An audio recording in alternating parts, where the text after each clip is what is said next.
Então, dali, se vocês depois quiserem dar uma olhadinha, é aquele videozinho que você olha rapidinho, já aprende bastante do conteúdo. Então, eu vou até escrever aqui do lado. Então, no AVA, o vídeo da NR17. Vou colocar aqui só para... Eu já vou compartilhar a tela, estou escrevendo aqui do ladinho, a gente já começa a aula. Ainda mais que hoje está friozinho, né? Ainda bem que cada um tá em casa, vai poder descansar um pouquinho daqui a pouco, né? Se tivesse que ir para casa ainda ia ser mais um trabalho, né? Porque a gente pega friagem, tudo, né? Mas fiquem à vontade, tá? Caso vocês notem, não, a gente quer que seja presencial, a gente altera isso, tá bom? Então, eu vou compartilhar com vocês o slide. Eu vou já iniciar aqui. Caso tenha alguma dúvida, vocês podem ficar à vontade para me perguntar. Então, essa é a nossa aula número 9, né?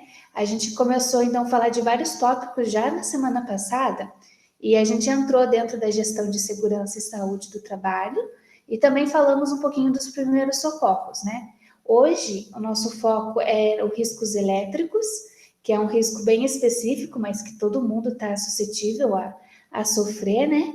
E, além disso, a gente vai estar falando sobre a ergonomia. Caso vocês tenham alguma dúvida, vocês podem ir levantando a mão também no meio da aula, podem ficar bem à vontade. Então, aqui está aquele nosso conjunto das normas, que são 37, né? E a gente passa aqui, então, para vocês, que aqui na figurinha só tem 36, mas a 37 está escrita aqui embaixo, que é a segurança e saúde nas plataformas de petróleo.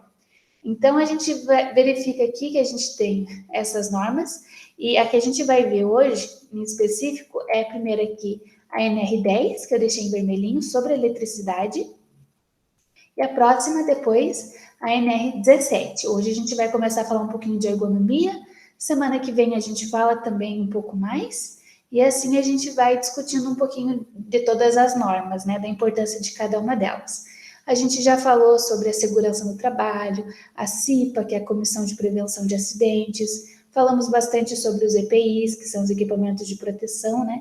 Então, a gente está vendo bem cada uma das normas, assim, mais abrangentes. Agora, é claro que aquelas mais específicas, né, sobre portuário, sobre aquaviário, isso dali já seria para quem trabalha mais na área, né? Mas é importante a gente saber que existem.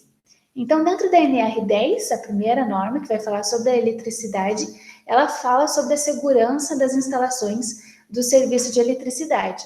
Fala quais são os requisitos, as condições mínimas. Então, todas as condições, como que um trabalhador vai estar executando as tarefas dele sem levar um choque, ou sem que essa descarga elétrica venha causar um incêndio também. Então, essa norma ela é bem completa nesse sentido. Ela fala sobre todos os requisitos, os materiais que devem ser utilizados, dimensionamentos para isso, como forma, então, de prevenir um acidente para os trabalhadores. Ela fala também sobre a questão de, em caso de acidente, como que eles devem proceder, qual que é o equipamento de proteção, então, para a pessoa que está mexendo com a eletricidade não levar um choque, né? Então, sempre visando a segurança e a saúde dos trabalhadores. Alguns não trabalham diretamente, né, com a eletricidade, mas a gente sabe que a eletricidade está no nosso dia a dia, seja no serviço, em casa. Às vezes tem alguém em casa que sabe mexer em algumas instalações, não pode nos auxiliar quando a gente precisa. E tem algumas condições básicas que a gente tem que saber. Por exemplo, se acabou a energia, né, em casa, sobrecarregou demais, às vezes liga o chuveiro e liga a torneira elétrica, cai a energia. Então, tem que pelo menos saber, assim, vai até o disjuntor, vai ligar de novo, né? Ou alguma condição do que deve ser feito também se acontecer um acidente de alguém levar um choque. Então, aquele primeiro cuidado, assim, né? Não posso tocar direto na pessoa, porque senão eu também levo um choque, né? Mas essa norma, então, ela é bem abrangente e a gente vai falar um pouquinho dela justamente por ela estar no nosso dia a dia e estar nas condições do trabalho normalmente. Então, quais são as etapas que são geradas dentro da construção elétrica? Então, a primeira é a geração propriamente dita, a parte das hidrelétricas, que é a principal, né, aqui no Brasil. Então, aquela queda da água que faz gerar energia, essa conversão da energia que era uma energia hidráulica, né, pela queda potencial, ser transformada em energia elétrica. Então, daí eles fazem toda essa questão de verificar tanto a sua geração e como que eles vão armazenar. Além disso, eles verificam a transmissão, porque você gerou energia, mas você quer passar para alguém através dos cabos e as fiações. Depois, essa distribuição, então como que vai chegar em todas as residências, como que vai todo mundo ter acesso a essa energia elétrica, e não só residências, a gente pode também estar se referindo a meio industrial também.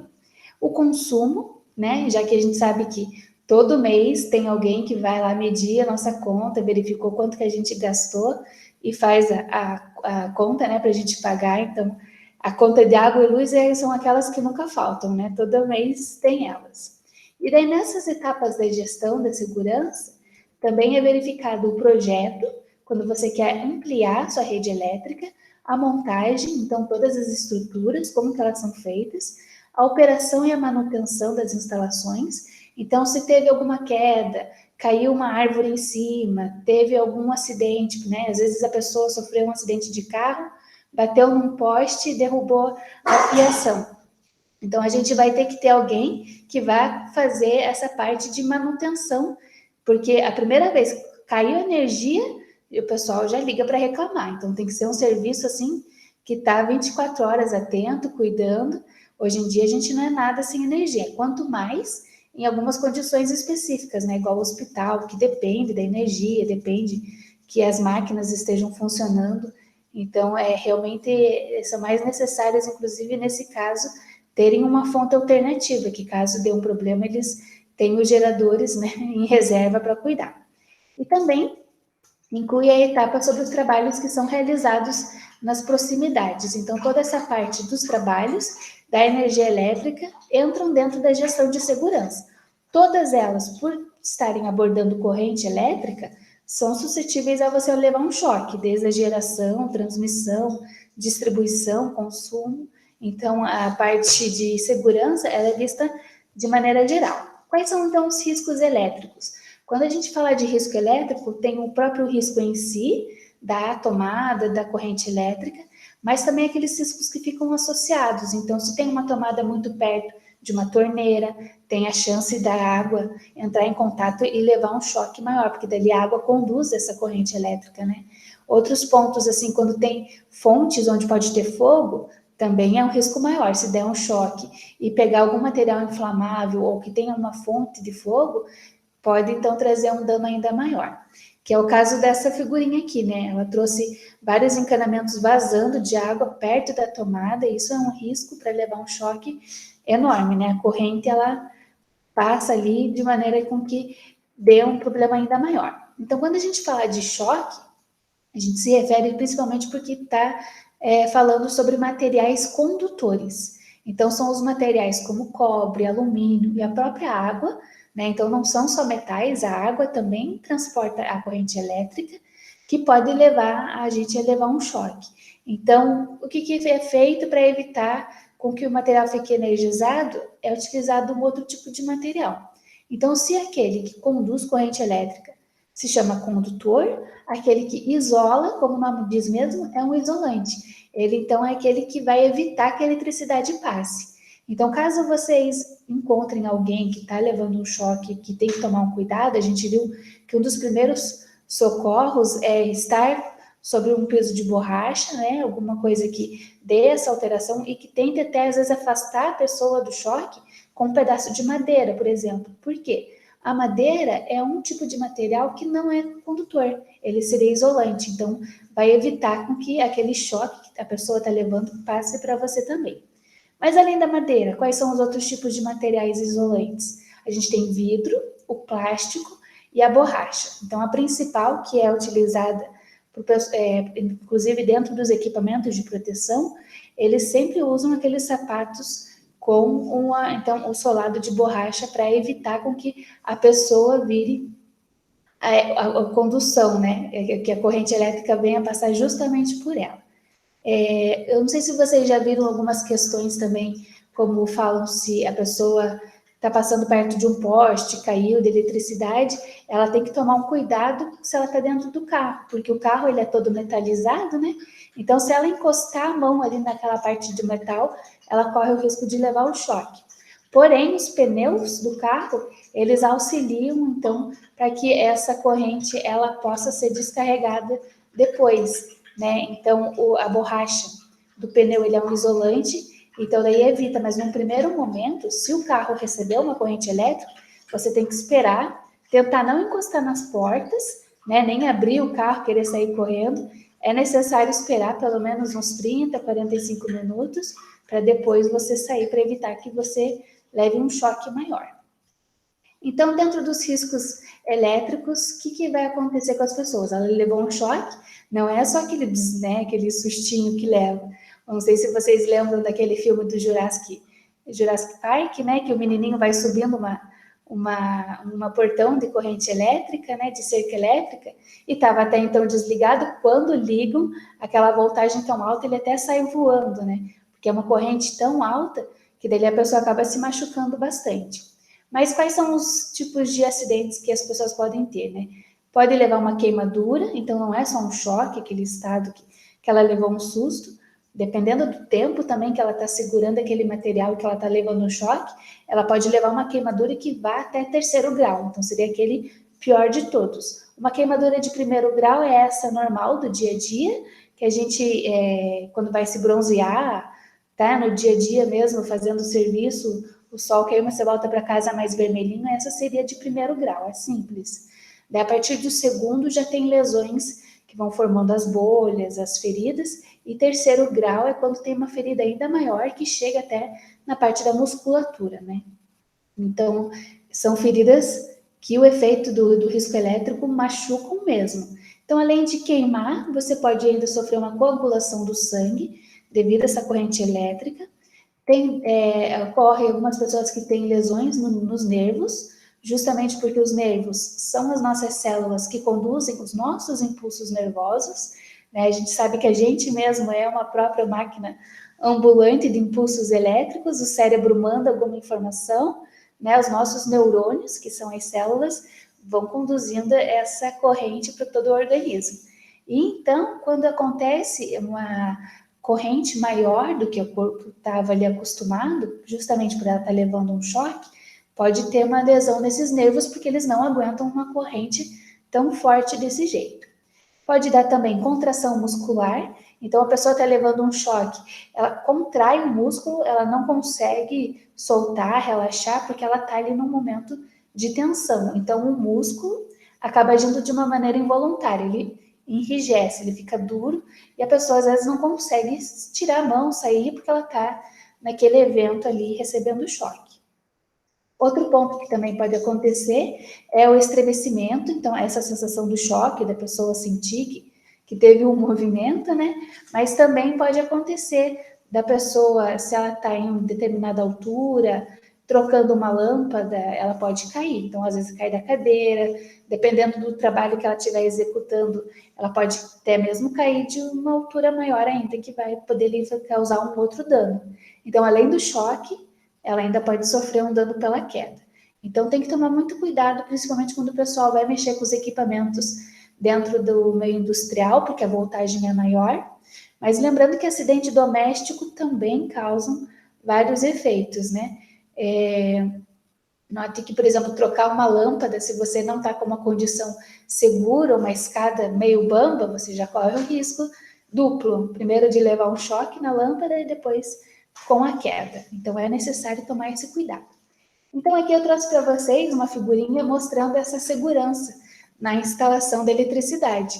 Note que aqui, né, nessa figura da esquerda, ele está usando as luvas de proteção, ele também tem um capacete, ele está com a roupa que serve como equipamento de proteção dele mesmo, individual.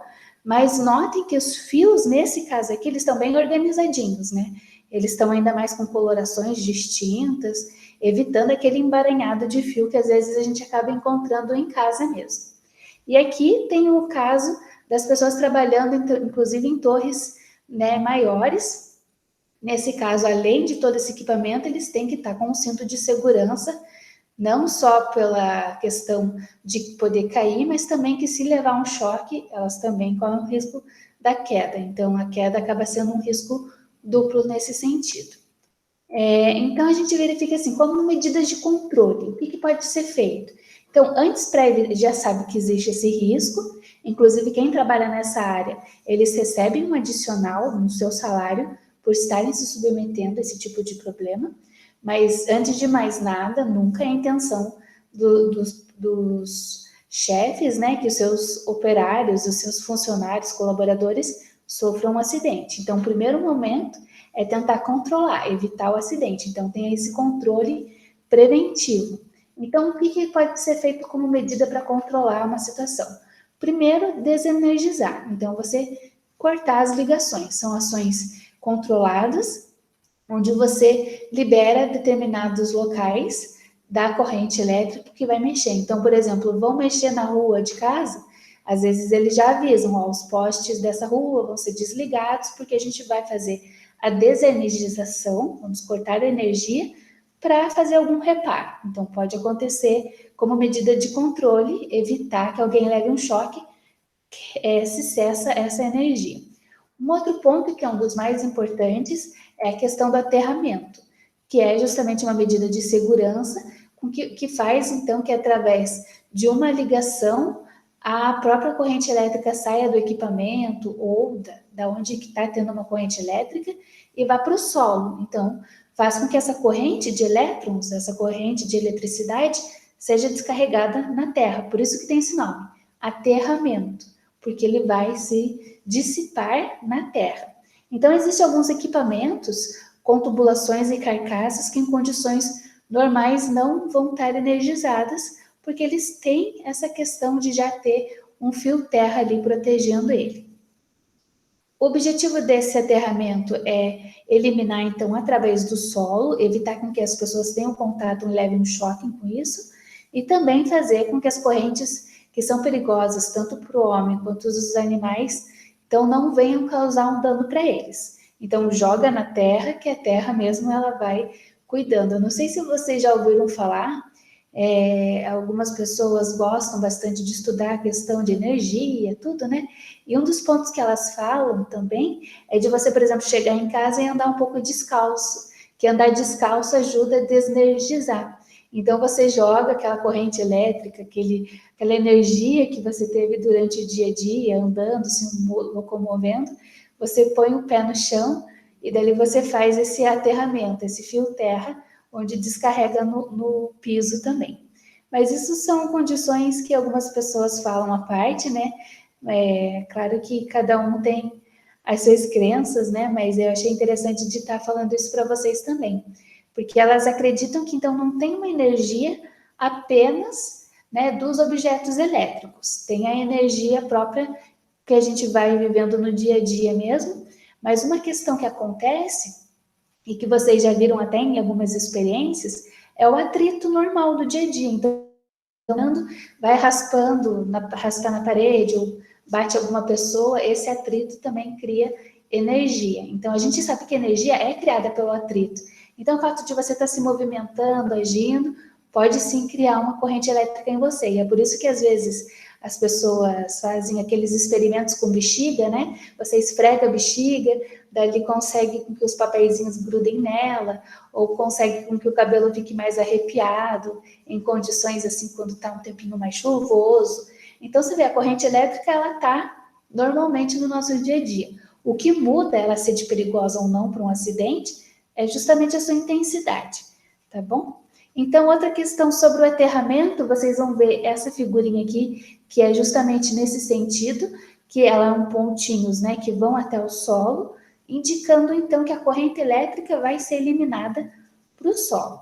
Então, ela serve para obter uma resistência do aterramento o mais baixo possível, manter os potenciais pelas correntes dentro dos limites de segurança, fazer com que os equipamentos de proteção fiquem mais sensibilizados e se isolem rapidamente. Então, se teve algum acidente, aquele equipamento ele já tem um fiozinho terra que vai evitar uma corrente elétrica maior. Então, para evitar um problema, eles já colocam, inclusive, em alguns equipamentos, o fio terra. Além disso, o aterramento proporciona um caminho para escoar pela terra essas descargas atmosféricas e também as cargas estáticas, que são geradas nas carcaças dos equipamentos, que eu comentei com vocês, tanto nós, no dia a dia, pelo atrito, ficamos energizados, mas também os próprios equipamentos, essa capa de fora, a carcaça, também pode estar energizada. Então, para evitar que alguém encoste a mão e leve um choque, né? Então, faz esse aterramento para evitar esse tipo de problema. No dia a dia mesmo, já deve ter acontecido com vocês, dependendo da condição atmosférica, você vai encostar em alguém, leva um choque, né, da pessoa. E às vezes a pessoa está onde? Ela está ali numa coberta, e ela está ali quentinha, mas justamente o atrito da coberta com o corpo fez uma corrente elétrica e você está numa outra corrente, quando encosta na pessoa tem uma descarga. Então é bem interessante essa parte de corrente elétrica, ela está presente no nosso dia a dia. E aproveitar só para contar para vocês um outro exemplo bem interessante, que é o caso das abelhas, que elas vão indo de flores em flores, né? E o movimento das asas delas fazem com que elas fiquem energizadas. Então, elas vão indo dos pólens, os pólens grudam, né, nas suas patinhas, e quando elas vão até uma outra flor, eles levam um choquinho. Então, essa descarga faz com que o pólen que estava grudado nas patinhas dela faça a fertilização numa outra flor. Então, imagine, até nisso, nas abelhas, a gente encontra eletricidade. Então, eu trouxe esse exemplo aqui mais para dividir com vocês como é interessante. Então, aqui a gente tem essa questão do aterramento em alguns equipamentos. Se ele não tem o aterramento, esse é o primeiro caso aqui, a pessoa vai encostar, por exemplo, numa máquina de lavar, ela leva um choque. Mas hoje, por condições de segurança, inclusive, eles não estão vendendo mais o equipamento sem que haja, então, esse aterramento, esse equipamento para evitar o choque. Então, a pessoa pode encostar, não vai ter mais a corrente elétrica para dar um choque nela, porque a corrente elétrica que foi gerada nesse processo já foi desviada para a terra para se descarregar. Então, outras medidas de controle que também existem, a gente viu primeiro, então, desenergizar, e o segundo, fio terra ou aterramento. A terceira medida se chama funcional. Nessa tem uma ligação através de condutores no sistema, ou quando o condutor de aterramento for usado como um condutor de retorno. Então, é uma questão de você usar condutores, além do aterramento funcional, para evitar possíveis correntes nessas falhas que possam ter. Então, dentro da norma 10, a NR 10, que é a norma regulamentadora, quando os dados necessários não forem disponíveis, tem que verificar, junto ao fabricante, as condições que você deve, então, estar cuidando para fazer com que não te dê um choque. Outra medida de controle básica é a proteção. Então, a gente verifica, assim, em alguns locais, principalmente em cercas elétricas, nas casas, todas elas têm lá, cuidado, alta tensão. Quando a gente fala de proteção, a gente entra nessa questão da sinalização. Então, é muito comum mesmo, em todos os locais, inclusive é obrigatório, está dentro da norma, que você deixe assim bem claro e especificado que está tendo uma corrente elétrica ali. Então, cuidado, alta voltagem.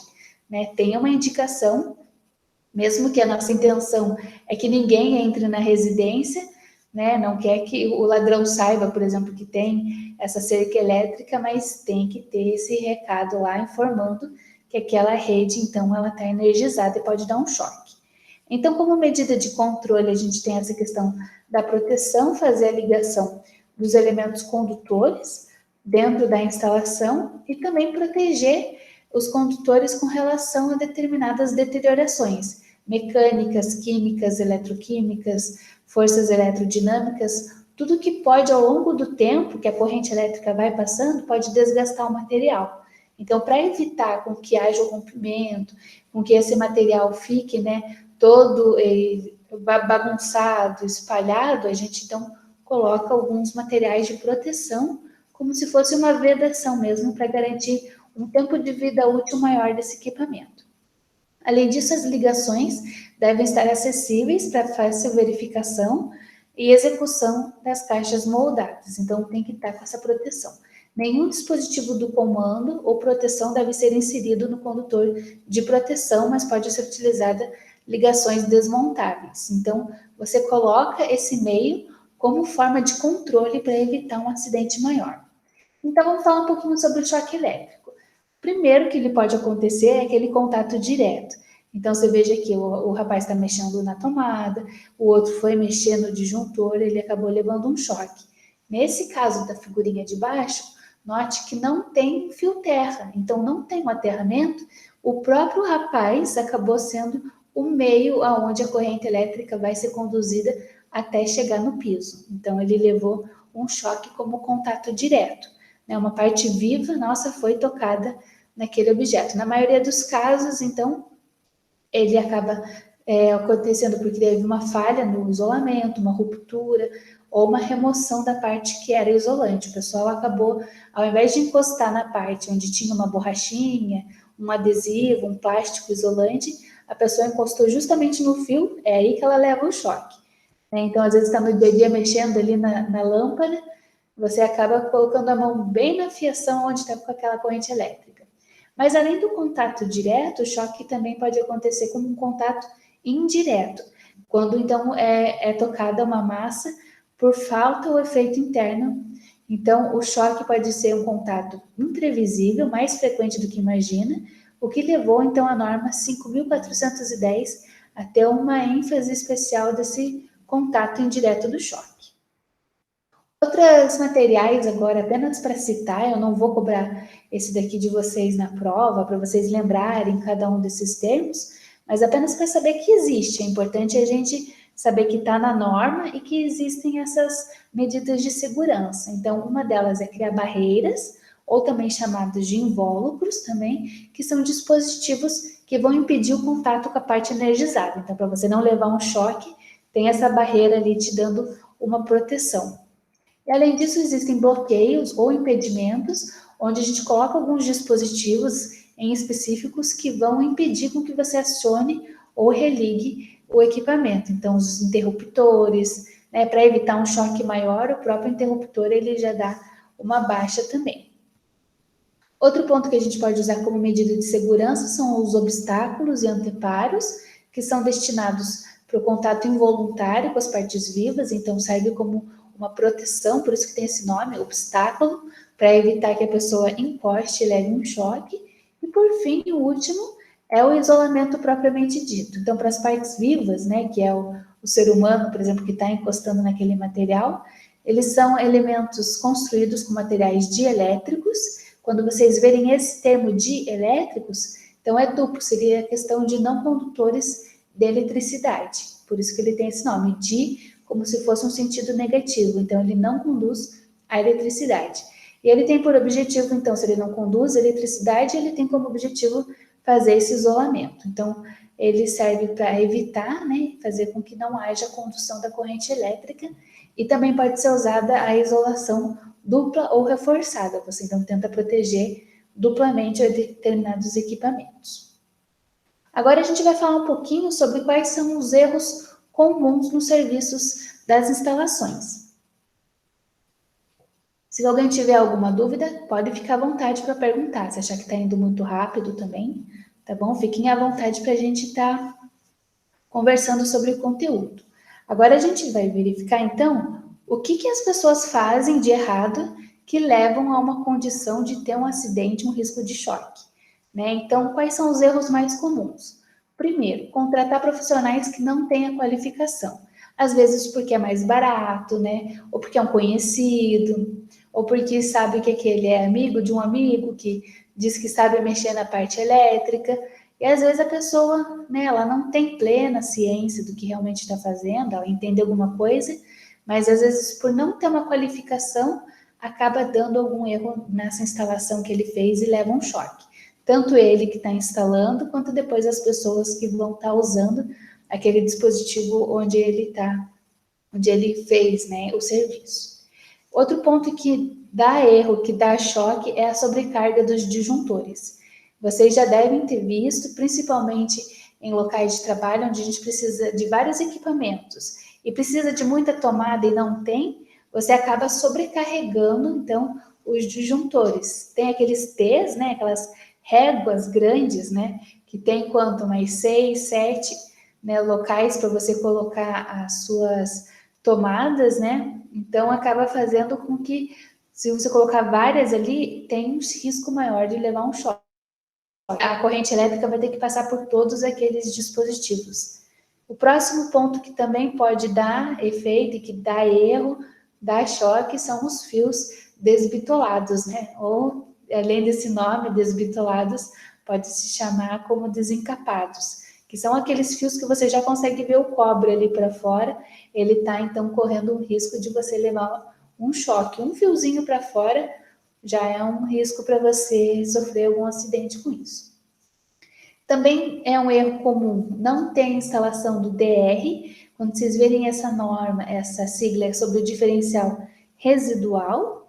Também existe um erro sobre a incompatibilidade dos disjuntores e cabos elétricos. Então faz uma mistura de 110 com 220. Quantas vezes, né? Ou quem nunca não queimou algum equipamento porque usou a tomada errada.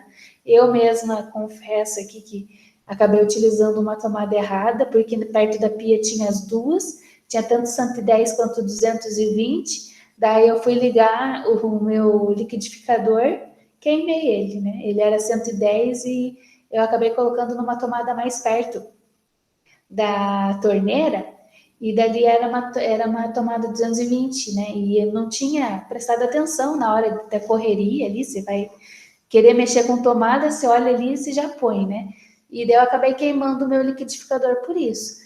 Foi uma perda material, mas não teve assim um acidente maior. Eu não levei um choque, não deu uma corrente que gerasse um incêndio, não deu um problema maior, não. Mas é um cuidado que a gente tem que ter também com relação a esses disjuntores. Então, é um erro, infelizmente, a pessoa não colocar lá uma plaquinha, uma sinalização evitando que alguém toque ou coloque um equipamento de uma voltagem diferente do que aquela determinada tomada consegue. Então, aqui está um exemplo, trouxe para vocês uma fotinho das réguas ou das sobrecargas dos disjuntores, né? Ainda mais quando às vezes o pessoal saía, né? Ou vai trabalhar, ou tem muito equipamento, ou todo mundo precisa carregar o celular ao mesmo tempo. Então, você vê assim, né? Vai colocando T's e mais T's. Esse daqui é um carregador, né? Daí tem outras tomadas aqui no ponto. Aqui você pode ver uma sobrecarga, né? Uma sobrecarga do disjuntor. Então, essa tomada aqui, ela vai estar mais suscetível a levar um choque, com certeza.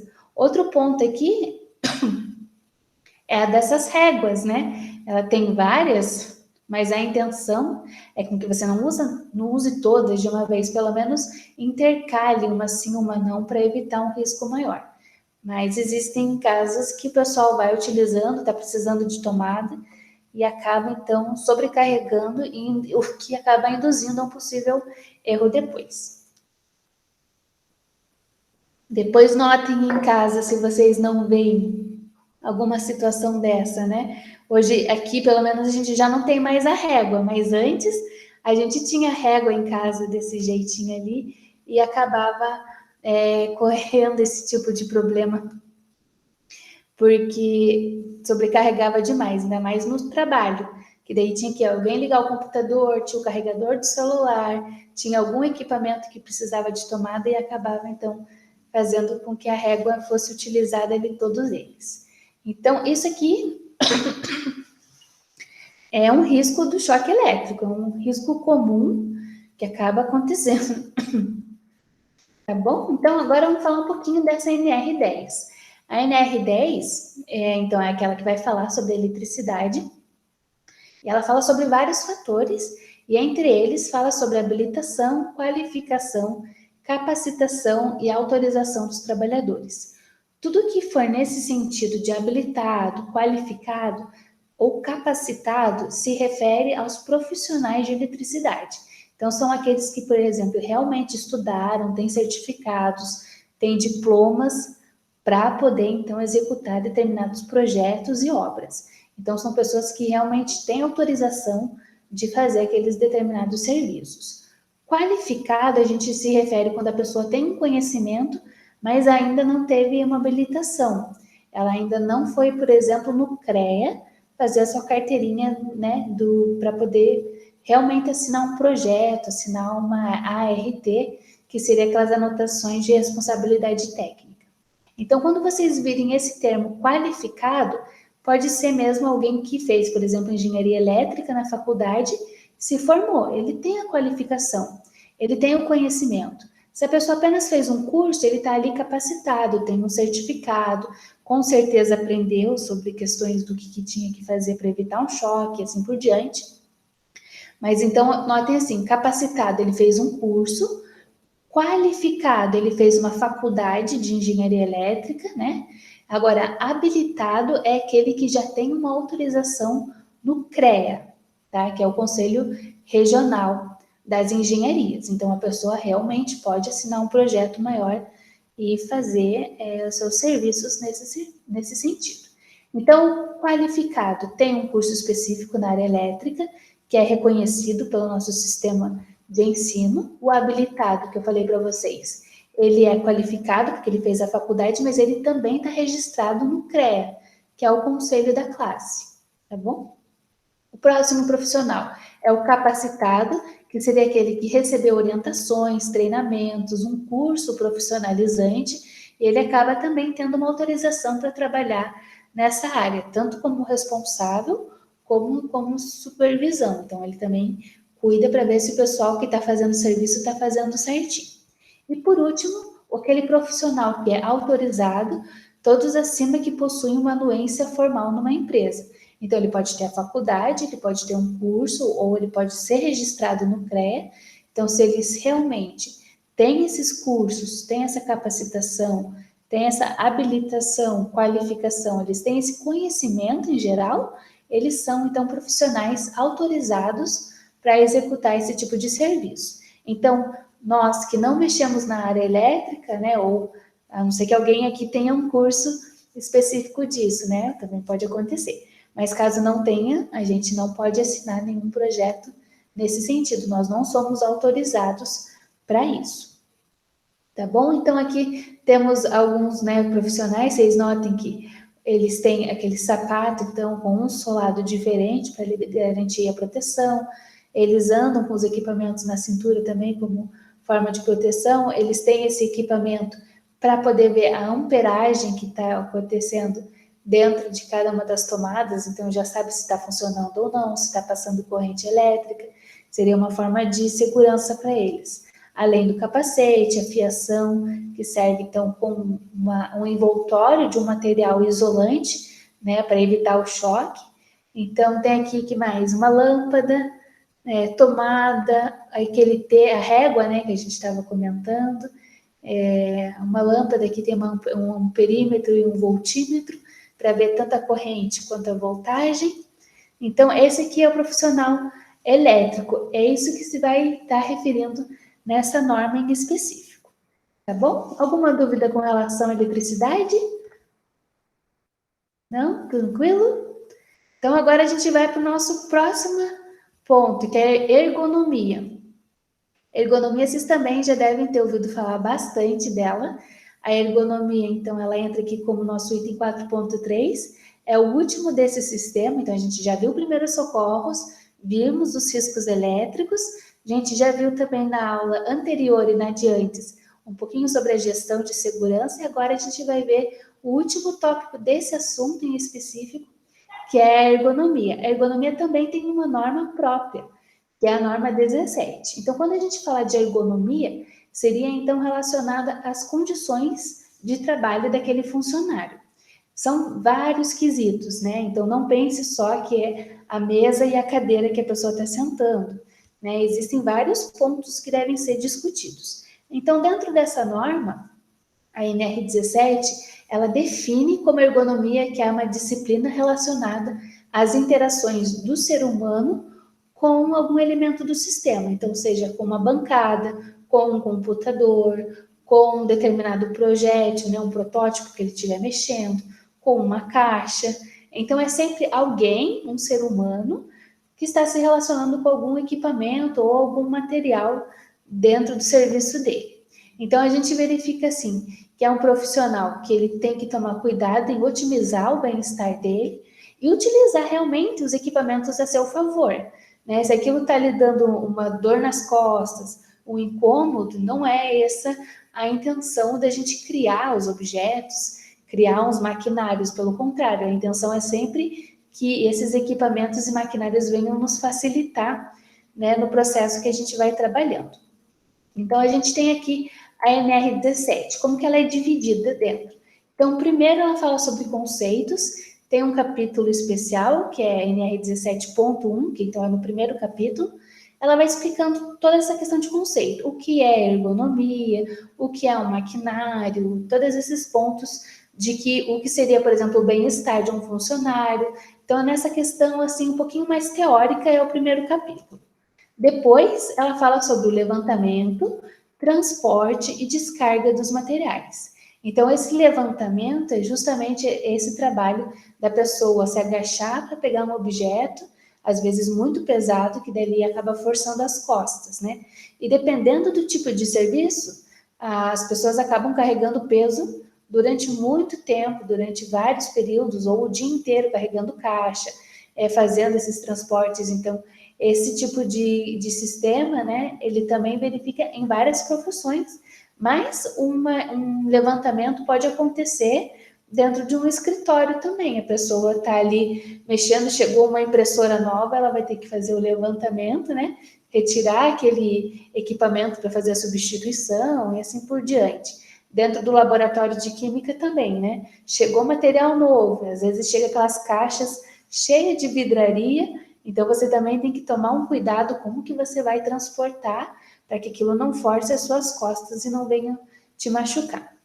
Então, essa parte ela está no segundo parágrafo da NR. Depois, no terceiro capítulo, a gente encontra um pouquinho mais sobre o mobiliário, então os móveis, mesa, cadeira, essas questões de bens materiais que são utilizados, né, para as pessoas estarem trabalhando. No nosso caso, o laboratório, a gente pode ver as bancadas, a cadeira, às vezes você vai escrever um laudo, tem que ter a cadeira ali para você sentar bem confortável, evitando um dano maior. Depois disso, a gente tem os equipamentos do posto de trabalho, os propriamente ditos que você vai realizar o seu serviço. Depois, no quinto capítulo, as condições do ambiente de trabalho.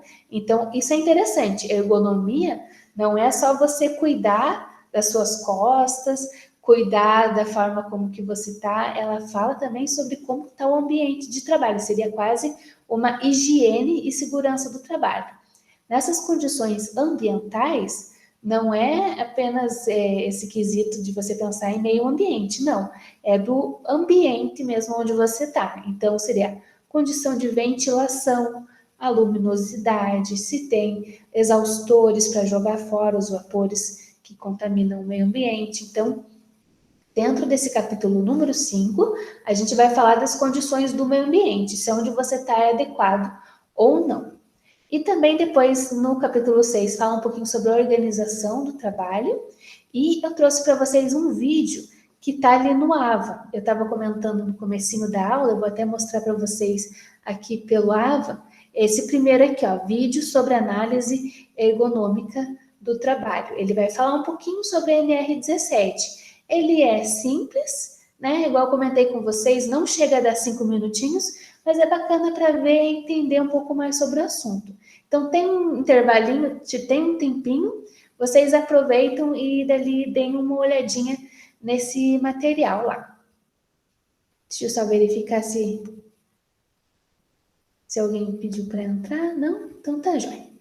Então, vamos retornar. Então, quando puderem, dê uma olhadinha. Os slides já estão lá também. E agora tem esse vídeo adicional. Depois eu vou colocar o vídeo da nossa aula mesmo. Daí vocês vão ter mais um material prontinho. Então, da onde que vem esse termo? Ergonomia, né? É um nome estranho de se pensar. Ergon vem da palavra de trabalho e nomes, vem de normas e regras. Então, seriam normas e regras de trabalho. Então, não é só questão de postural, né? Normalmente a gente pensa só numa ergonomia no sentido da postura. Então, a pessoa sentar direito, a pessoa carregar um objeto certinho, mas não é só isso. Quando a gente fala de normas do trabalho, a gente fala também de fornecer para o funcionário boas condições. Então, como comentamos, luminosidade, ventilação, que ele tenha um ambiente limpo, higiênico, né? Um ambiente sem pressão psicológica, isso também entra na ergonomia, olha que interessante, né? Então, não é só uma questão física do corpo da pessoa, entra também uma questão psicológica. Então, às vezes, a pessoa acaba sofrendo várias pressões no serviço, principalmente aqueles serviços que você tem que bater meta, ou que às vezes tem um outro funcionário que não vai muito com a sua cara e tenta puxar o tapete, né? Então, tem várias condições, né? Várias condições de trabalho que, infelizmente, nem sempre a gente se dá bem com o outro colaborador, né? Com o nosso colega de serviço. Mas nisso entra a parte também da ergonomia. Então, é interessante de saber quando a gente falar de normas de trabalho, não é só postural, não é só físico, mas também entra esse quesito psicológico, de você estar num ambiente que você se sente bem, feliz e que está trabalhando ali, então, mais tranquilo. Então, de uma maneira geral, a palavra ergonomia significa as leis que regem o trabalho. E entra totalmente na nossa parte da disciplina, né, que é higiene e segurança do trabalho. Então, a gente sabe que a ergonomia está relacionada com esses dois itens. Então, um pouquinho mais sobre a ergonomia. Ela verifica a qualidade do indivíduo, a qualidade de vida que ele está tendo, tanto na sua saúde física quanto mental. Então, tem vários pontos que são levados dentro de uma empresa. Será que eu estou seguro? Será que está com uma qualidade boa? Será que estou confortável, né? E depois entra outros pontos, como custos, produtividade, e aqui entra aquela famosa questão do aspecto de qualidade e saúde mental. Então, dependendo do chefe, se ele não tiver uma boa cabeça, ele já começa a se preocupar que você não está batendo a meta, que a empresa não está causando, não está trazendo muito lucro, ou que os funcionários não estão tão produtivos assim. Então, acaba tornando assim um ambiente de pressão psicológica mesmo. Então, se o chefe não está feliz, às vezes corre aquele risco de você perder o emprego. Então, todo esse ambiente mais negativo, ou quando tem um funcionário que acaba reclamando demais, fazendo fofoca, querendo puxar o tapete do outro, então tudo colabora para um ambiente ruim psicologicamente. A pessoa já vai trabalhar sem vontade de ir, né? Ela já vai pensando, poxa, vou ter que trabalhar, né? E é difícil, né? As pessoas em geral, assim, todas falarem que adoram seus trabalhos e que fazem por amor, né? Algumas, infelizmente, acabam se submetendo às condições porque não preciso de um salário, tenho uma família para sustentar, tudo. Mas o ideal é que sempre, sempre o ambiente seja o mais favorável possível e que você esteja bem com você mesmo. Às vezes a gente se desgasta tanto para vestir a camiseta de uma empresa e quando você precisa, eles não te dão o mesmo apoio. Então, a sua saúde sempre em primeiro lugar. Você tem que pensar nisso também, tá bom? Então, quando a gente fala de ergonomia, saúde física e saúde mental. Ela fala, então, que cada ser humano é único. Então, cada um de nós temos alturas diferentes, pesos diferentes, força diferente. Então, não adianta colocar eu lá para fazer o descarregamento de um caminhão de areia, por exemplo, né? Eu sou fracote para isso, né? Em compensação, a gente pode ter alguns colegas aqui da turma que são mais fortes e que conseguiriam, por exemplo, carregar determinado peso em uma condição melhor. Então, aqui entra essa preocupação bem individualista, essa questão bem individual de cada um, é particular. A gente tem, então, pessoas com alturas diferentes, pesos diferentes, demandas diferentes. Então, alguns funcionários, por exemplo, têm, por exemplo, escoliose. Então, a cadeira dele tem que ter um cuidado maior, né, para evitar um desvio, uma dor. Então, eles têm esse cuidado também, né? Se a pessoa ela não tem boas condições físicas, né, de saúde para fazer determinado serviço, então coloca-se ela para fazer um serviço com que ela se adeque melhor. Então, essa é uma das primeiras preocupações, é um olhar para o tudo. Professor? Oi, pode falar. Se a pessoa adquire esse problema de ergonomia na empresa, Uhum. o que a empresa faz com ela? tem que ter readequado o local de trabalho dela, tem que Uhum. ter alguma solução por parte da empresa, assim? Tem, aham. Dali entra na política da empresa. O que acontece assim, todo ano eles fazem aqueles exames periódicos, né? Então a pessoa vai começar a reclamar. E daí o médico vai começar a falar, a pessoa está com dor de cabeça, ou a pessoa está com dor nas costas, né? Dependendo do dano que ela está tendo. Então a empresa já vai sendo notificada que alguma coisa está acontecendo. E depois, quando já leva uma lesão, até mesmo, ou a pessoa precisar fazer fisioterapia, a empresa ela fica como responsável de ter que arcar os custos médicos também para essa pessoa. Então, ela tem sim que fazer, disponibilizar um fisioterapeuta ou disponibilizar determinadas horas no dia para fazer aquele exercício com todos os colaboradores. A gente vê bastante no mercado isso, né? Dá determinado horário lá, eles chamam a equipe B, vão lá para o estacionamento fazer exercício. Daí tem um fisioterapeuta lá no estacionamento para o pessoal esticar, fazer um alongamento. Então a empresa tem que ficar assim como responsável.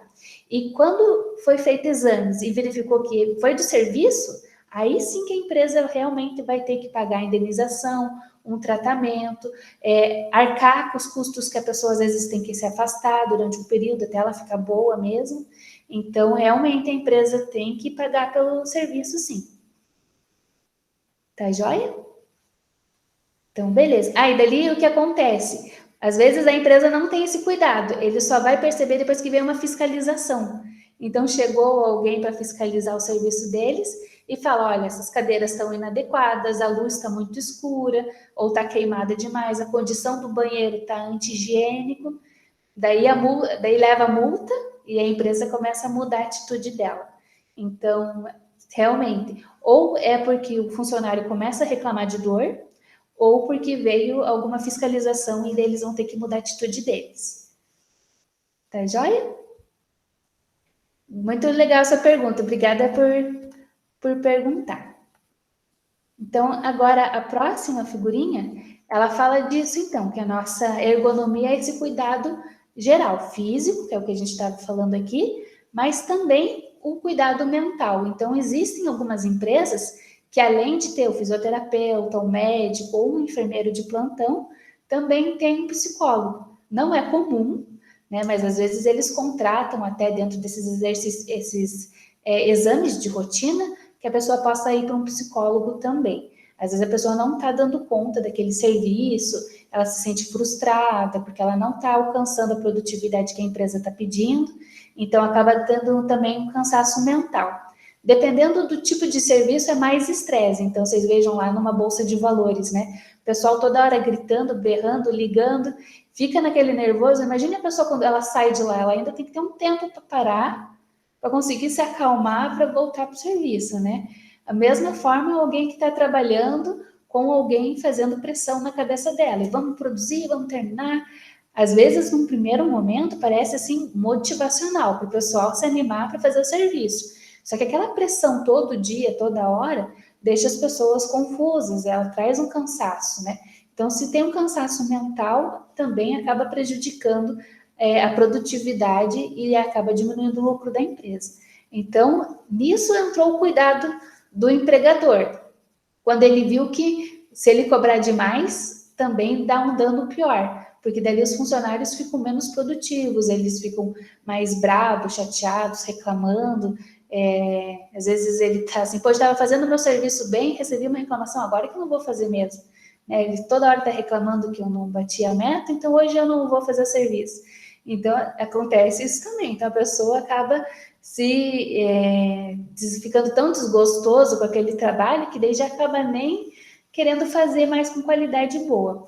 E é nisso que entra, então, esse cuidado físico e mental. Antes, só se preocupava dentro desse caráter físico. Essa questão de mentalidade foi a partir de agora, dos anos 2000, que realmente o pessoal começou a pensar um pouquinho mais nesses aspectos, do pessoal tendo depressão, tendo alguns transtornos, tendo dificuldade de concentração. Infelizmente, a nossa sociedade está muito ansiosa, né? Então, está toda hora ligada no celular, está toda hora recebendo informação, e isso faz com que as pessoas cansem mais psicologicamente também. Então, esse controle de você estar recebendo informação 24 horas por dia também causa um cansaço mental. Então, alguém que vai fazer um serviço que precisa pensar, precisa fazer cálculo, precisa projetar, acaba, então, tendo uma canseira ainda maior, né? Dentro desse pensamento de cansaço mental. Mas existem outros que estão dentro do chão de fábrica, que estão fazendo o mesmo exercício várias vezes e acaba tendo uma canseira física. Então, se a pessoa, por exemplo, está ali sempre fazendo o mesmo serviço, principalmente um caminhoneiro, por exemplo, né? O meu vizinho lá, ele saía para trabalhar logo cedo de manhã, vamos dizer assim, umas 4 horas da manhã, carregava o caminhão, fazia as viagens, ele chegava em casa, era quase meia-noite, para dormir o que? Umas 4 horas de novo, para o outro dia sair de novo.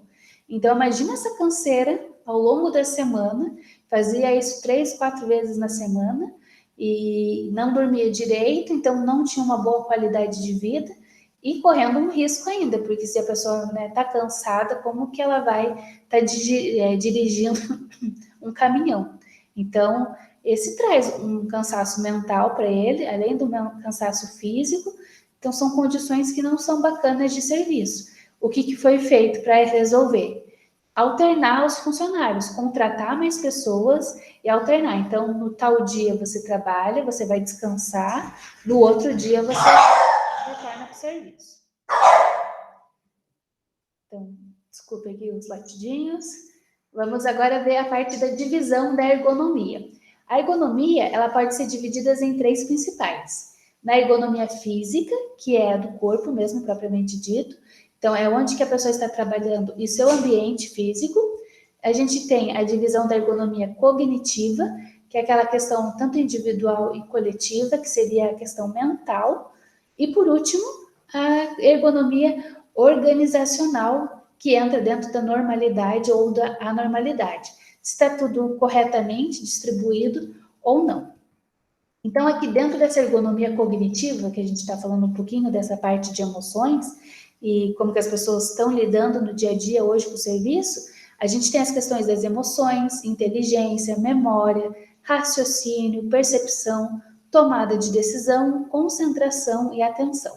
Então, se a pessoa não dorme direito, está num ambiente de trabalho ruim, essa função aqui da ergonomia cognitiva, que seria a psicológica, já não funciona.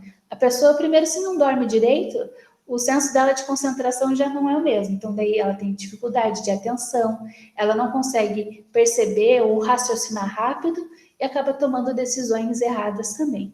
Então, note como a ergonomia acaba caminhando por tudo isso, né?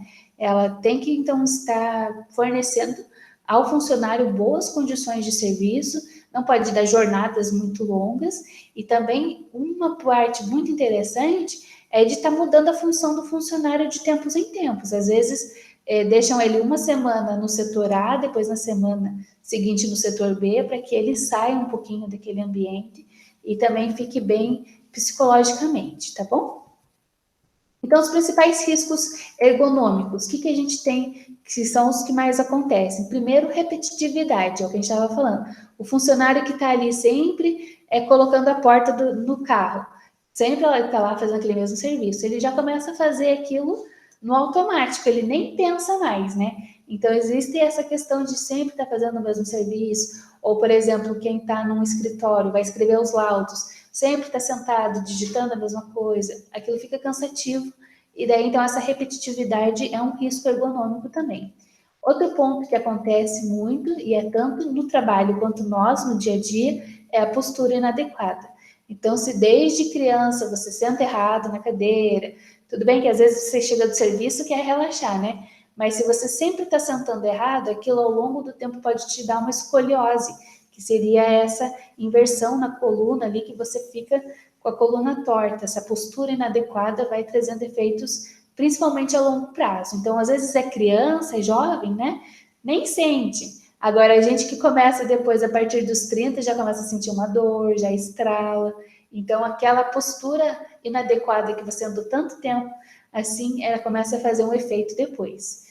E daí, então, a gente tem a outra questão que é um risco ergonômico, é a iluminação. Ambientes muito escuros fazem com que as pessoas forcem as vistas, Então, uma coisa que eles colocam às vezes no computador é uma tela de proteção, por causa da luminosidade do computador, mas é comum as pessoas que usam muito o computador acabar ou tendo que usar óculos ou aumentar o grau de alguém que já usava óculos. Então, a iluminação influencia isso também. Outro ponto é o ritmo excessivo do trabalho, aquele trabalho que às vezes você pega hora extra ainda, então você já está cansado e continua trabalhando. Dentro de alguns serviços, o ritmo é rápido, a pessoa diz que às vezes nem consegue almoçar porque está sempre ali no serviço, ela tem que dar uma pausa, né? Quem dirá que às vezes o pessoal reclama que de tempos em tempo, pelo menos de hora em hora, ou a cada 2 horas, você tem que levantar da cadeira, esticar, fazer um alongamento para voltar para o serviço. E isso não acontece. Imagine um médico que fica lá 6 horas, 8 horas fazendo uma cirurgia. Ele está ali na mesma posição fazendo a cirurgia e nem vê a hora passar. Não dá tempo dele parar, né, e dar um intervalinho, ele está ali naquele serviço. A mesma situação, alguém que está trabalhando no chão de fábrica, às vezes ela está trabalhando ali, ela tem que esperar um pouquinho o horário do intervalo, vamos dizer assim, que é uma hora que ele corre depois para poder comer alguma coisa, ir no banheiro rapidinho, e isso quando tem intervalo. Então, esse ritmo excessivo do trabalho, todo dia, na semana, esse exemplo que eu dei para vocês do meu vizinho caminhoneiro, que mal dormia direito, ele já acordava de novo para sair para o serviço e passar viajando de madrugada. Então, esses são serviços muito pesados e desgastantes. Outro ponto que também pode influenciar e trazer um risco ergonômico é quando tem atividades com monotonia, que não trazem um ânimo para a pessoa fazer. Então, aquele serviço chato, né? A pessoa acaba fazendo ali só por fazer, ela acaba até se dispersando, nem presta mais atenção em determinada hora, porque aquilo ali está muito cansativo.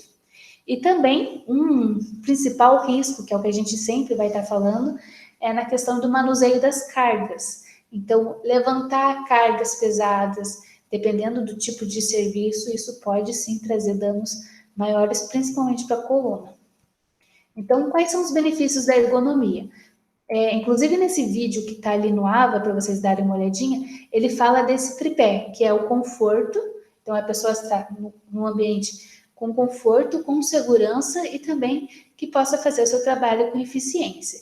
Isso é ergonomia, é o tripé. É você conseguir fazer o seu trabalho bem, de forma segura e também com conforto. Lembrem lá, conforto físico e mental, os dois. Então, o benefício da ergonomia melhora a nossa postura, evita as doenças ocupacionais, que seriam, por exemplo, o LER, a lesão de esforços repetitivos, a canseira, dor de cabeça, perda de visão, dependendo do serviço, se ele tiver com muito ruído, perda de audição. Então, são vários problemas que podem causar de acordo com o tipo de serviço da pessoa. Então, se você tem uma ergonomia, você evita esse tipo de doença. Você pode aumentar a sua produtividade. Claro que se você está num lugar bem iluminado, bem cheio de pessoas bacanas, colaboradores que estão ali juntos, você está com uma equipe de trabalho bacana, você trabalha muito mais feliz e isso faz com que aumente a sua produtividade também. Quando o profissional se sente reconhecido e valorizado, essa é uma das partes assim que o pessoal às vezes acaba falhando, mas é bacana aquelas empresas que fazem a participação do lucro. Então, por exemplo, assim, você conseguiu vender, então você vai ganhar um benefício por isso, né? Então, final do ano, por exemplo, final do ano, quando a empresa faturou tantos, eles verificam quem que fez cada um dos serviços e vão beneficiando o funcionário pelo serviço dele. Isso é bacana também. Reconhecimento, funcionário do mês, né? Pode parecer bobo, mas a pessoa que, quando ela tem o seu esforço reconhecido, ela trabalha mais feliz. Poxa, aquela foto ali é minha, fui eu que trabalhei bem esse mês. Então, é legal também desse tipo de reconhecimento, né? O profissional se sente valorizado mesmo.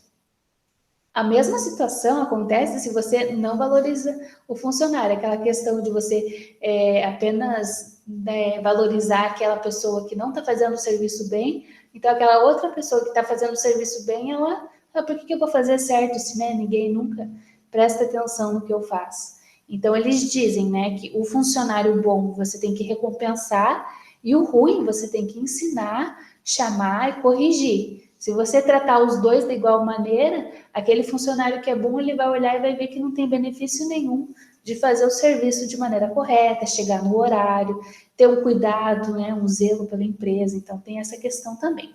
Outro benefício da ergonomia, a gente entra que reduz o afastamento, a ausência dos funcionários, que é aquela questão, se o ambiente está ruim, o funcionário nem quer ir trabalhar, né? E também, não é só questão dele querer trabalhar ou não, né? Às vezes ele está com uma dor insuportável e ele não consegue trabalhar, ele vai ter que fazer um afastamento. Seja por uma depressão, igual a gente falou, psicológico, mas também questão física mesmo. A pessoa está com muita dor no braço, ela não consegue, por exemplo, trabalhar naquele dia. Então, ela vai ter que pedir um atestado médico, vai ter que se afastar, porque ela não está com boas condições de saúde. Então, a ergonomia, ela vem justamente para isso, para evitar com que o funcionário fique desanimado, que ele não vá trabalhar, ou que ele tenha algum problema de saúde que tenha que ficar afastado. Aqui está pequenininho, mas a gente consegue ler, que seriam os 10 mandamentos da ergonomia. Então, primeiro, organizar a estação do trabalho, que seria o local do trabalho, né? Tem que ter um ambiente organizado, se tiver uma bagunça, você se perde, demanda muito mais tempo, né? Igual tá no laboratório, você não sabe onde que está aquele produto químico. Até você achar, pronto, já demorou. Ou você precisa de um equipamento, de uma pipeta, né, de algum material que você não encontra fácil, porque está tudo uma bagunça, isso já prejudica teu tempo. Então, primeiro ponto, manter tudo organizado. Segundo, verificar os procedimentos de segurança. Então, ter sinalizações, ter ventilação, ter boa luminosidade. Utilizar produtos ergonômicos, então, estar com uma bancada numa altura boa, estar com os equipamentos de proteção. Isso faz com que você seja mais viável a fazer um trabalho de qualidade. Então, se você está numa mesa que tem todas as condições boas, uma cadeira confortável, você acaba trabalhando melhor. Quarto ponto, ele fala sobre manter a cabeça alinhada no centro do monitor. Isso é para quem vai fazer um laudo ou para quem mexe mais no setor administrativo. Tem que ter, então, um computador bem centrado. Se você está meio para lá do computador, ele não se desloca, só o fato dele estar meio torto, você tem uma dor no pescoço, né? Vocês podem ver no dia a dia mesmo, o pessoal fica muito com o celular abaixado, o pessoal está tendo muito problema no pescoço, no ossinho aqui, né, que faz esse movimento.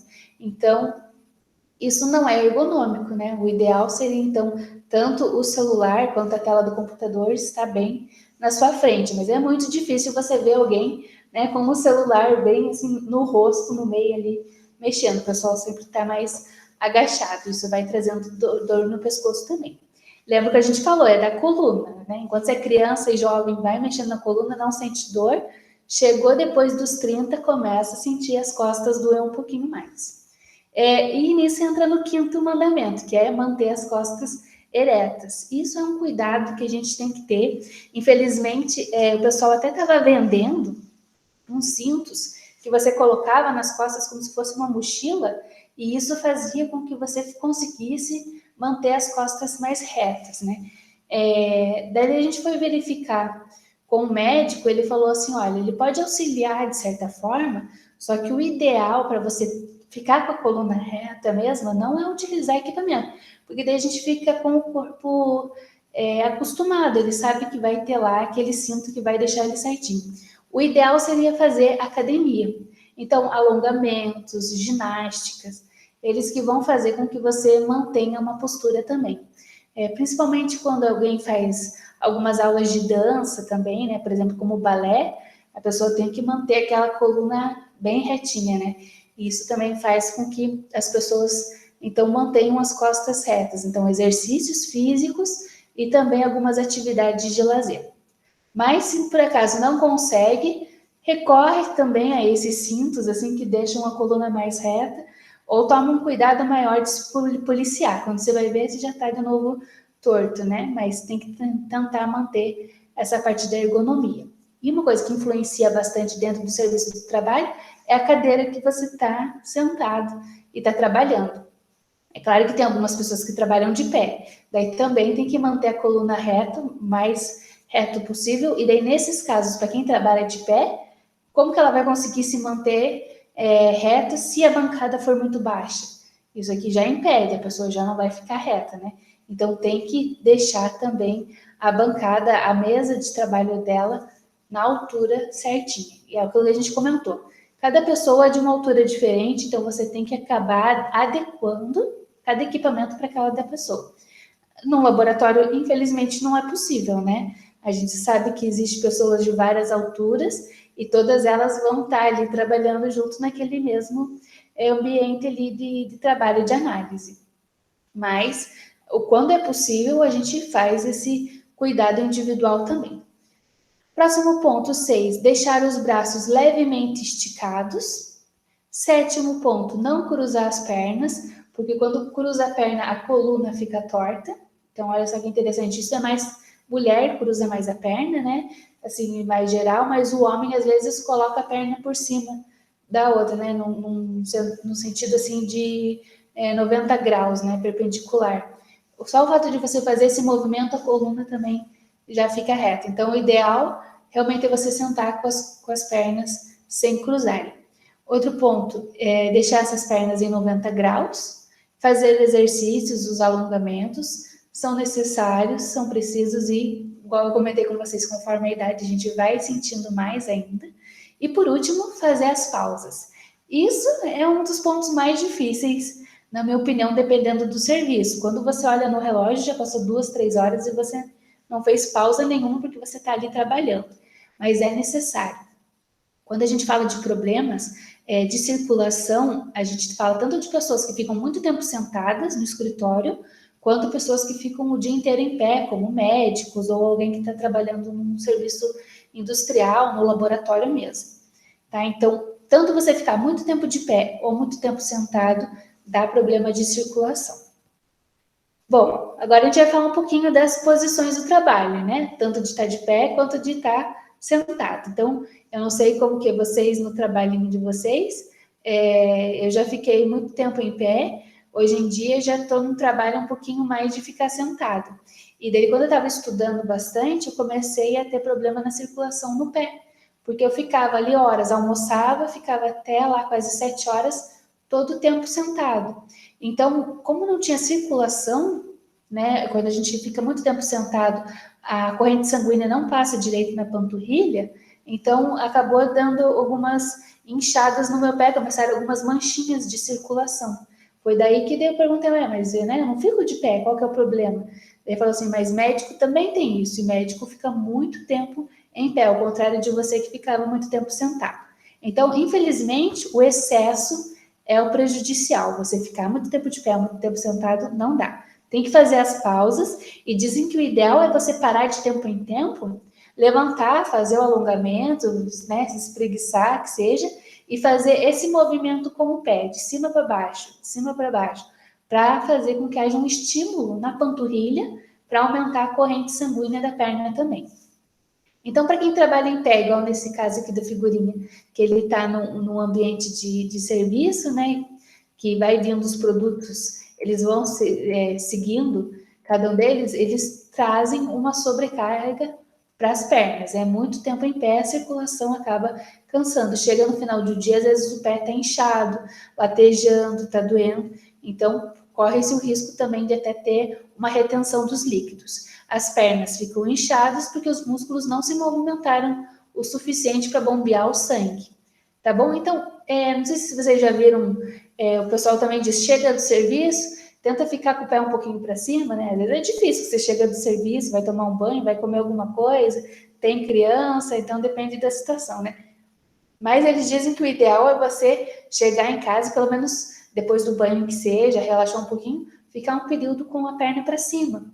Colocar uns 2 travesseiros para fazer com que essa circulação da perna volte mais. E isso tanto para o serviço de pé quanto sentado, tá bom? Então, esse é um tipo de exercício bacana para ser feito.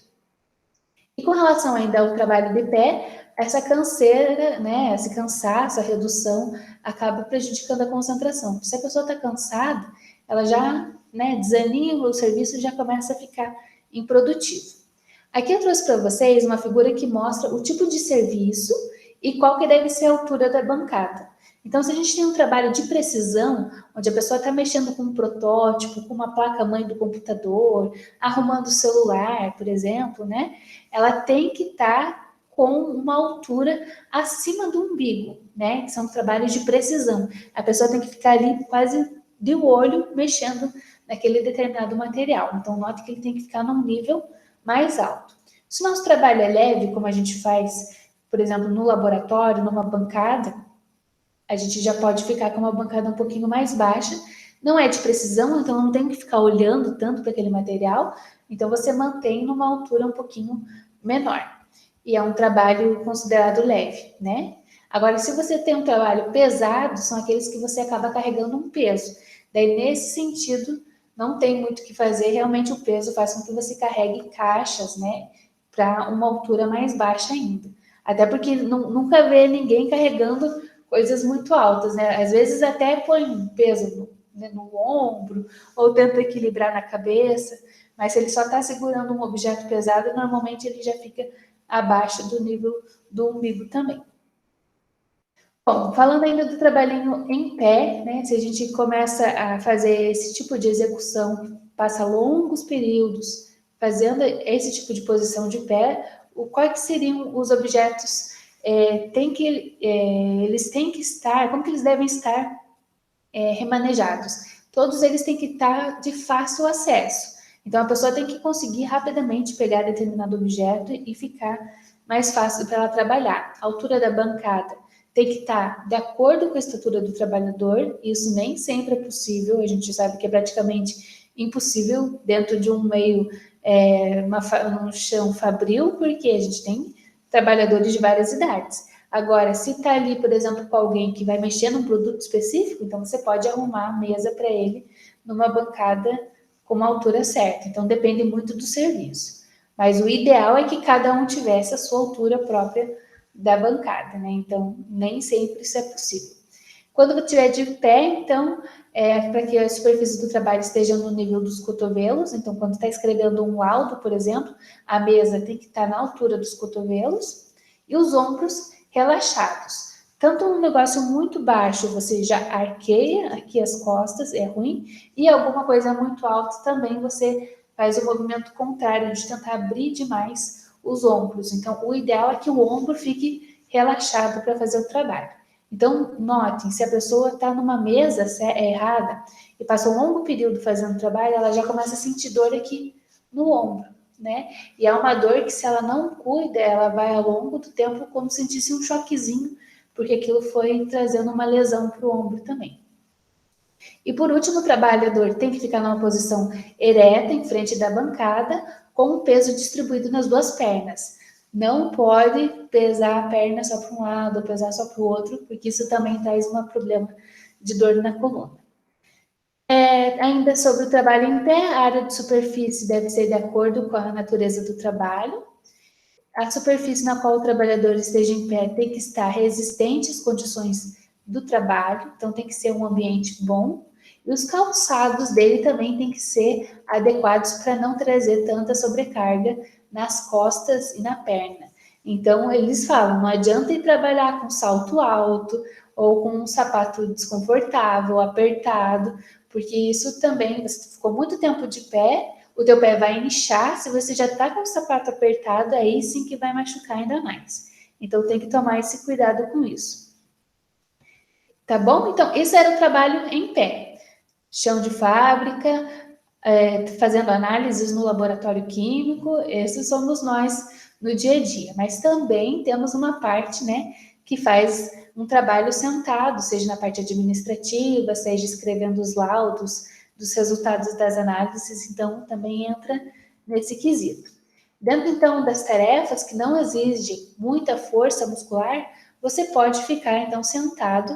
É possível você permitir que o seu funcionário sente, se ele não precisar ficar de pé o dia inteiro. O próximo aqui que a gente pode estar apontando é que toda a área deve estar ao alcance do trabalhador, sem que ele precise se esticar e torcer o corpo. Então, olha que interessante. Quando a gente fala nessa questão do trabalhador precisar alcançar uma caneta, uma borracha, um laudo, tem que estar tudo fácil acesso para ele. Se ele tem que se esticar muito, qual é o risco de, na hora que a musculatura dele esticou, quando ele volta, trazer uma dor e daí trazer uma lesão? Então, ele tem que tomar cuidado para que ele não estique demais e que isso não venha trazer uma torcida. Então, às vezes, alguns objetos estão lá na gaveta de baixo, então esse movimento dele também pode ser prejudicial.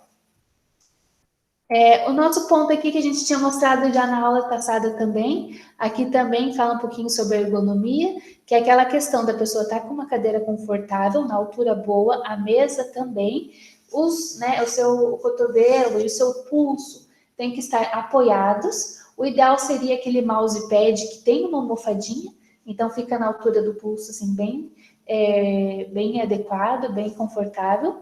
Mas também, outro ponto que depende daí da altura da pessoa e que é interessante, se a pessoa é muito baixinha, ela fica com os pés suspensos. Então, o ideal é colocar uma regulagem na altura do pé e também deixar ele na vertical, para que a pessoa, inclinadinha, né? Não na vertical, inclinado, para que a pessoa tenha uma circulação melhor. Então, olha só que interessante, esses são os equipamentos que eu me lembro que quando eu trabalhei numa empresa lá, eles deram para cada um de nós. Cada um regulava conforme a altura. Quem era mais baixinho deixava mais inclinado ainda para ficar numa altura bacana para o pé. Com relação à tela do computador, então, ela tem que estar totalmente na sua visão. O ideal seria colocar uma tela anti-reflexo que filtrasse, né, as luzes ultravioletas, mas isso depende muito de cada um dos pontos. Daí a mesma figura, eu coloquei uma outra que eu encontrei, que ela é interessante porque ela fala assim, mas numa linguagem mais fácil. Então, ó, computador mais perto do rosto, é mais fácil da gente entender, né? A tela na altura do rosto, olha só, isso daqui seria muito difícil, né? Da gente ver alguém com uma tela desse jeito.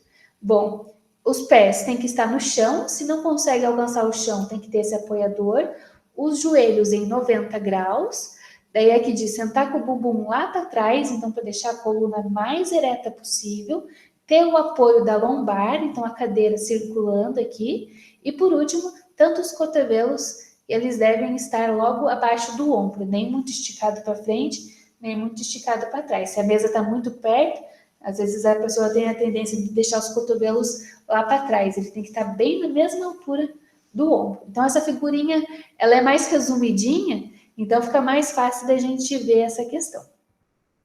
Também falando sobre quem trabalha sentado, uma boa postura tá com as costas eretas, a mesa e a cadeira têm que estar desenhados conforme a superfície do trabalho, lembrando que os ombros têm que estar relaxados e os cotovelos na altura dos ombros. Ficar sentado o dia inteiro não faz bem para a saúde, por isso tem que fazer as variações de alternância para evitar o sedentarismo. Ficar parado trabalhando ali também é um sedentarismo. Então tem que levantar, esticar a perna, se alongar e depois retornar para o serviço. Outro ponto que a gente viu são a questão das condições visuais. Então ele fala lá sobre o computador que tem que estar a uma distância no mínimo de 50 centímetros dos olhos. Então é no mínimo isso. Ficou uma distância mais, né, que isso, então ele já começa a forçar a vista demais.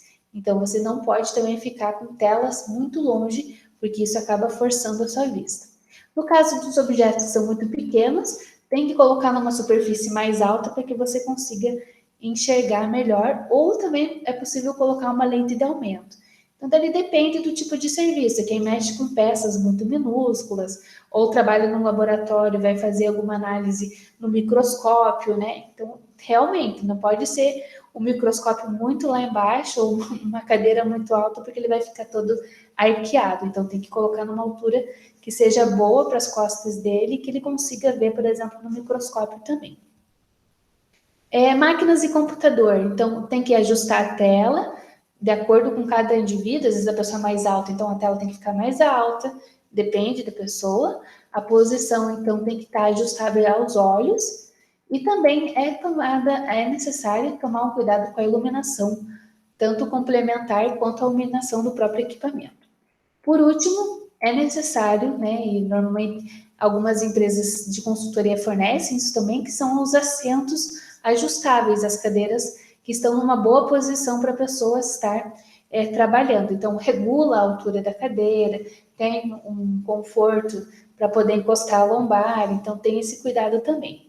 Aqui eu trouxe para vocês uma cadeira, não sei se vocês já viram, existem algumas cadeiras de gamers, né, que o pessoal fica muito período jogando os seus jogos lá, e daí então eles acabam tendo um apoio para a cabeça, ele é mais almofadado.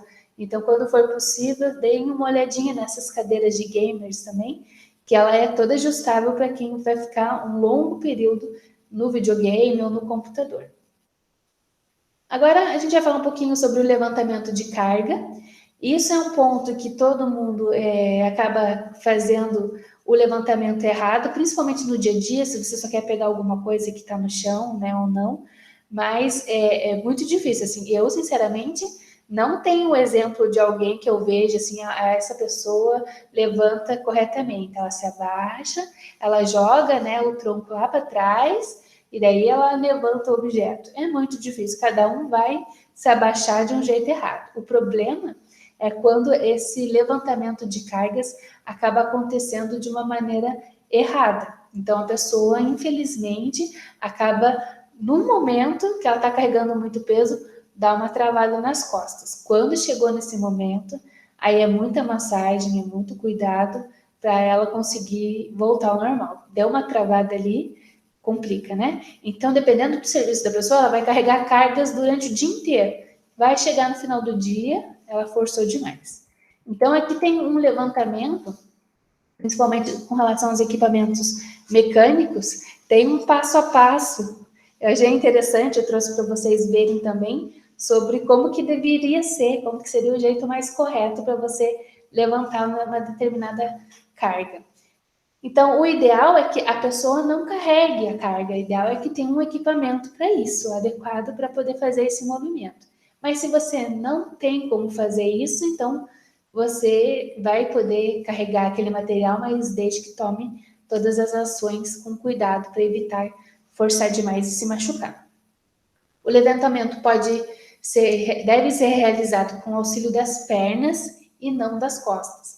E o que a gente vê? A gente só vê a pessoa se agachando com as costas, não vê ninguém se abaixando primeiro as pernas e depois indo buscar o objeto. Aí que está essa necessidade do cuidado.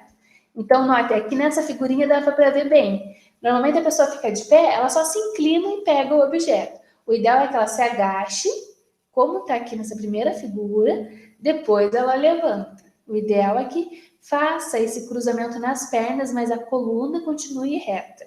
Então, isso eu acho que é uma questão de costume. Eu confesso que eu mesma também tenho que tomar um cuidado maior com isso. Como que eu vou buscar os objetos no chão, carregar alguma carga, porque eu ainda não faço desse jeito. A não ser que seja um objeto muito pesado, que daí eu sei que eu vou ter que baixar melhor para buscar. Agora, o ruim é no dia a dia mesmo. Se você vai buscar coisas não tão pesadas, você às vezes acaba forçando demais as costas. Então, para levantar, aqui está aquele passo a passo que eu comentei para vocês. Manter as costas retas, né? Depois ir curvar as pernas e, por fim, sim, esticar as pernas. Então, aqui está o passo a passo. Primeiro, a carga tem que estar próxima do corpo, não vai pegar aquela caixa lá longe. Os pés têm que estar separados e o peso distribuído corretamente entre os dois pés. Não força para um lado nem para o outro, tem que estar distribuído nos dois pés. A pessoa faz o quê? Ela se agacha e coloca a carga apoiada nas duas mãos, essa primeira figura. Ela tem que se abaixar completamente, com os joelhos dobrados. Depois que ela pegou o objeto, aí sim ela vai manter com que o seu pescoço e suas costas fiquem retas, e depois disso que vai fazer o movimento de se esticar. Então, estica a perna e levanta, tá bom? Isso é comum? Eu acho muito difícil de ver, mas é algo que as pessoas deveriam fazer com mais frequência e elas, infelizmente, apenas valorizam isso quando chega naquele ponto depois que travou, né? Então, é difícil, mas uma hora a gente aprende. O ideal é que a gente tome esse cuidado, tá bom? E nosso último item da ergonomia também é a questão da organização. Então, a gente viu que ele tem tanto um cuidado físico quanto mental. E dentro da parte mental, é necessário que tenha uma organização. Cada funcionário é responsável por um serviço ele sabe a sua atribuição, ele sabe o que ele deve fazer, e isso ajuda com que, então, o meio fique mais organizado. Então, você vai cuidar de tal análise, o fulano vai cuidar de tal equipamento, e assim foi bem dividido esse trabalho. Então, essa organização também entra na ergonomia para evitar estresse, né? De falar assim, poxa, mas ninguém fez esse serviço. Ah, mas ninguém nem sabia que tinha que fazer, né? Ou duas pessoas fazem o mesmo serviço. Então, para evitar esse tipo de problema, que é um estresse, e a gente viu que estresse também é um problema psicológico que entra na ergonomia, então é necessário trazer uma boa organização no trabalho. Então, as condições têm que ser adequadas para ter tanto segurança quanto saúde. Aqui estão algumas decisões administrativas, então, da alta hierarquia, que vão ajudar a organizar. Primeiro, aumentar o grau de liberdade para realizar as tarefas, tentando reduzir fragmentação e repetição. Então, a pessoa que sempre está fazendo o mesmo serviço, tenta fazer essa semana ela faz o serviço A, na outra semana ela vai fazer um B, evitar com que ela fique repetindo aquele mesmo tipo de trabalho. Segundo ponto, permitir o maior controle do trabalhador sobre o seu trabalho. Deixa ele trabalhar e fazer o serviço dele sem ficar ali tentando manipular tudo que está fazendo. Terceiro ponto, levar em conta a capacidade produtiva de cada pessoa, sabendo que cada uma age de maneira diferente. Às vezes, algumas pessoas são um pouquinho mais rápidas para lidar em algum software, faz o projeto rapidinho, outro demora um pouquinho mais. Às vezes, aquela pessoa tem uma dificuldade maior para fazer um projeto, mas ela é boa de fazer um serviço que precisa ser mais braçal, então vai da característica de cada um. É esse respeito de saber que tem pessoas que são um pouquinho mais rápidas que outras. É claro que se coloca um prazo, todo mundo sabe que naquela data todo mundo tem que entregar os seus relatórios, por exemplo. Mas é necessário respeitar cada um, a capacidade e o tempo de cada um. Também é necessário estabelecer pausas, que é o que a gente comentou um pouquinho antes, sobre ter no mercado lá equipes que vão fazendo os trabalhinhos de fisioterapia, alongamento ao longo do dia, né? Quando é possível, isso é muito necessário, ajuda a relaxar, ajuda o pessoal a voltar para o serviço com outra cabeça, senão ela fica sempre naquele trabalho repetitivo e acaba cansando. Outro ponto, enriquecer o conteúdo do trabalho, as tarefas, os locais do dia a dia, é o que a gente falou, valoriza o servidor, põe lá a foto do funcionário do mês, né? Hoje não precisa colocar foto, mas elogia quando o trabalho foi com uma qualidade boa, a pessoa se sente valorizada e trabalha mais feliz.